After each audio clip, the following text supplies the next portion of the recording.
உடனே இருப்பார் அப்படின்னு சொன்னாங்க. நம்மளும் அவரை நம்பி அப்படியே பயணித்து கொண்டிருக்கின்றோம். ஆனால் அவரை பார்க்க முடியறதில்ல, அவர் பேசுகிறத கேட்க முடியறதில்ல, அவர் இருக்கிறாரு அப்படிங்கிறத உணர முடியவில்லை.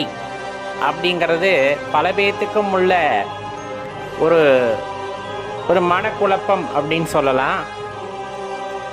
இப்போ உண்மையாகவே நம்ம வழிபடுகின்றோம் அப்படிங்கும் போது அந்த வழிபாடு சரிதானா?